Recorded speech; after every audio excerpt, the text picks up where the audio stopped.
Good day everyone. So today we are going to discuss about the internal combustion engine. There are two types of internal combustion engine. The first one is the Otto cycle and the second one is the diesel cycle. But unfortunately, in this presentation, we're only going to talk about the Otto cycle. So before we dive into the discussion of what Otto cycle is, I would like to show you a figure of the components of the internal combustion engine. In this figure, I would like you to direct your attention to the inlet valve and the outlet valve. We are going to discuss this later on in our process of the Otto cycle. So, the Otto cycle is a thermodynamic cycle that functions with a spark ignition internal combustion engine. In this cycle, there are four key processes. The first process is the intake step or stroke. The intake stroke draws the air-fuel mixture into the cylinder as the piston moves downward, creating a vacuum effect. The second process is the compression stroke, wherein the process is undergoing isentropic compression. You can see on the right side that the inlet valve and the outlet valve are closed. Meanwhile, in the previous slide, the inlet valve was open for the air and fuel mixture to enter. So going back to compression stroke. In this process, there is a compression that happens, and you can see in the PV diagram that our volume decreases while our pressure increases. The third process is the combustion or power stroke. The piston now eventually returns to the top dead center position. The spark plug discharges a spark, igniting the gasoline. Small explosions also occur inside the cylinder while both the intake and exhaust valves remain closed. Or earlier, I was talking about the inlet and outlet valves. You can also see in the PV diagram that there is another increase in pressure. And in the TS diagram, there is also an increase in temperature and entropy. The last process is the exhaust stroke. The air and spent fuel are pushed out of the combustion chamber, clearing the way for the next cycle of the engine to begin.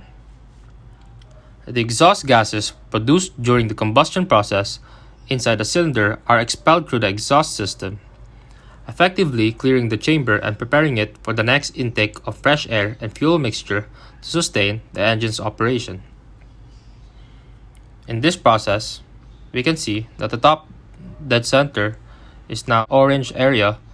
The exhaust valve or the outlet valve is now open. In the PV diagram, we can see that our cycle is now complete, and same with the TS diagram. So, to summarize the processes, I would like to show you this figure right here. So the first one is the intake, where the inlet valve was open.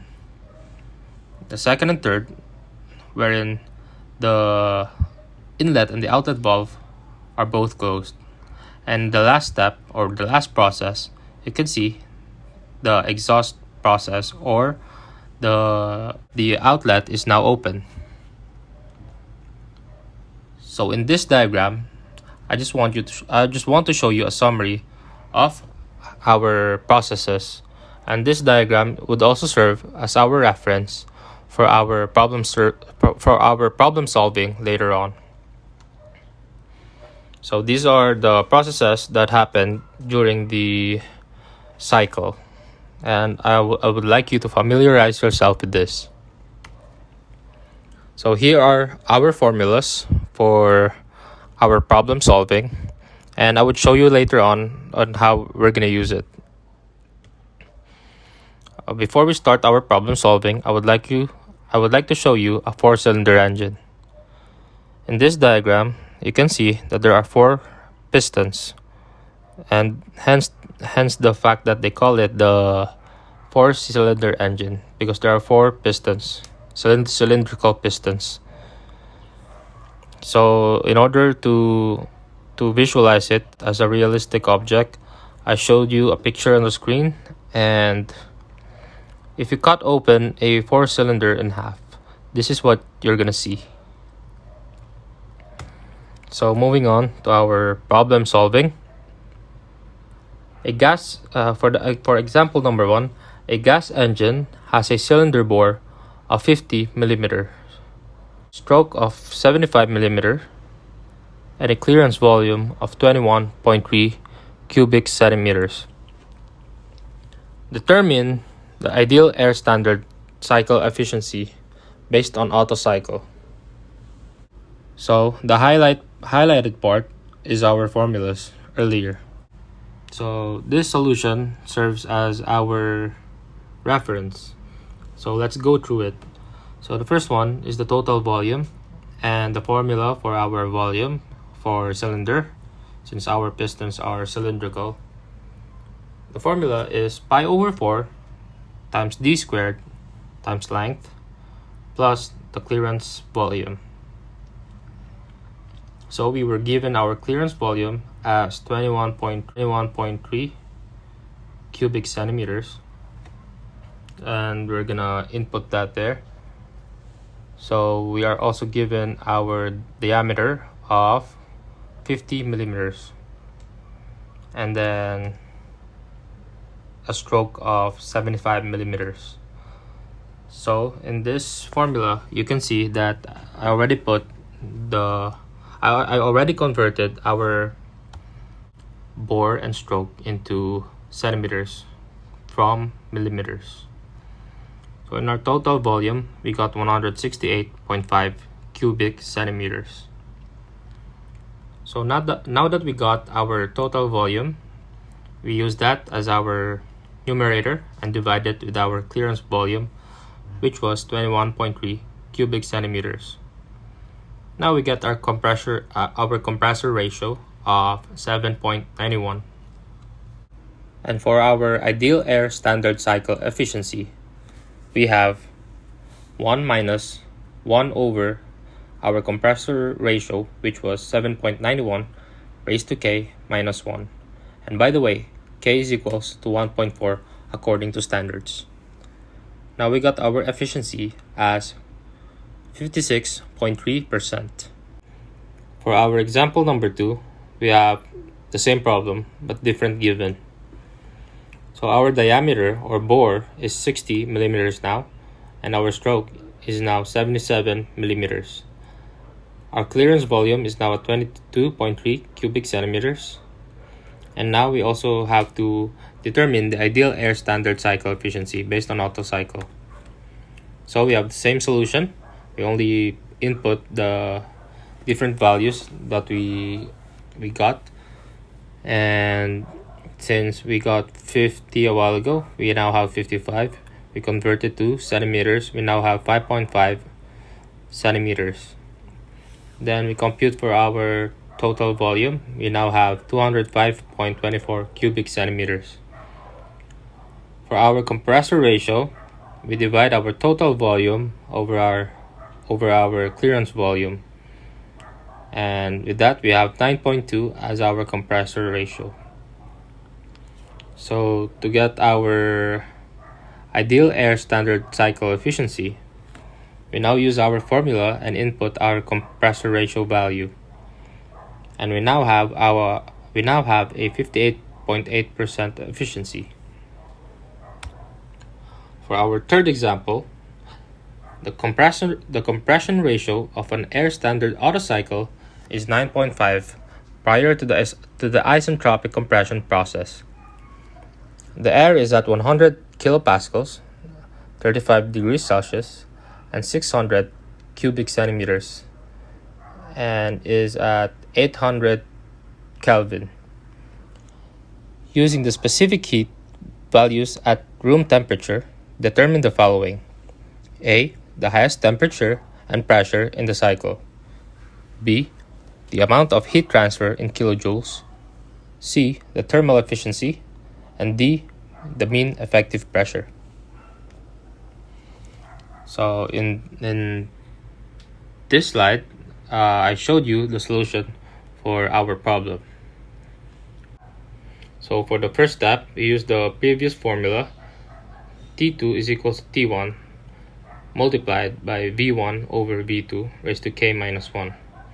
We input our values and we get T2, which is equals to 757.9 Kelvin. So to get the pressure at 2, we combine our equations and we input our values and we get 2,338 kilopascals for pressure 2. So in this next slide, the process 3 to 4, we have isentropic compression. So to compute for temperature at 3, we input our temperature at 4, which was 800 Kelvin multiplied by 9.5 raised to K minus 1. We get 1969 Kelvin. So process 2 to 3, we have constant volume and heat addition.